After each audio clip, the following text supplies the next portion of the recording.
Israeli আগ্রাসনের ধ্বংসস্তূপের নিচে চাপা পড়ে আছে গাজার লাখো মানুষের দীর্ঘশ্বাস।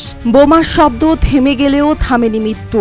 এখন আর বিস্ফোরণ নয়, গাজাবাসী মরছে ক্ষুধায়, পিপাসায়, ওষুধের অভাবে এবং মানবিক অবহেলায়। জাতিসংঘ বলছে 2023 সালের অক্টোবর থেকে শুরু হওয়া হামলায় গাজায় এখন পর্যন্ত নিহত হয়েছে অন্তত 36,000-এর বেশি মানুষ। কিন্তু এই সংখ্যার বাইরেও চলছে অদৃশ্য গণমৃত্যু, যেখানে মানুষ মারা যাচ্ছে শুধু খাবার না পাওয়ায়। বিশ্ব খাদ্য কর্মসূচি WFP ও জাতিসংঘের অন্যান্য সংস্থা গাজাকে এখন পূর্ণমাত্রার দুর্ভিক্ষের স্তরে চিহ্নিত করেছে।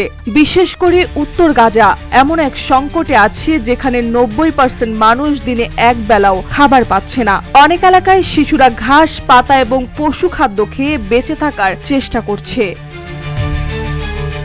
একটি রিপোর্ট অনুযায়ী এখন পর্যন্ত খাদ্য ও চিকিৎসার অভাবে অন্তত 400-র বেশি শিশু ও বৃদ্ধের মৃত্যু হয়েছে, যাদের অনেকেই জন্মের পরপরই না খেয়ে মারা গেছে।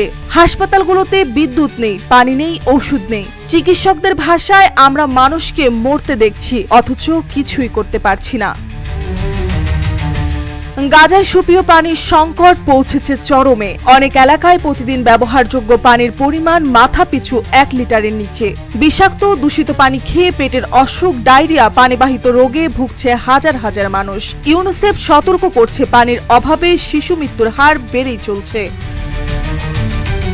এদিকে যখনই কোনো ত্রাণবাহী গাড়ি গাজায় প্রবেশ করে, তখন মানুষ সাহায্যের আশায় হুমড়ি খেয়ে পড়ে। কিছুটা খাবার বা পানি পেতে ঘন্টার পর ঘন্টা দাঁড়িয়ে থাকে শত শত নারী পুরুষ।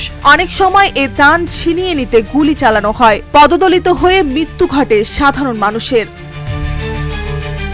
জাতিসংঘের মানবাধিকার বিশেষজ্ঞরা স্পষ্ট ভাষায় বলছেন, ইসরায়েল গাজার খাদ্য ব্যবস্থাকে ইচ্ছাকৃতভাবে ধ্বংস করছে এবং খাদ্যকে একটি যুদ্ধাস্ত্র হিসেবে ব্যবহার করছে। রুটিন মাফিক ত্রাণবাহী ট্রাক আটকে দেওয়া, সীমান্তে দেরি করানো, খাদ্য গুদাম ধ্বংস করা, এসবই এক ভয়ঙ্কর মানবিক অপরাধের ইঙ্গিত দেয়।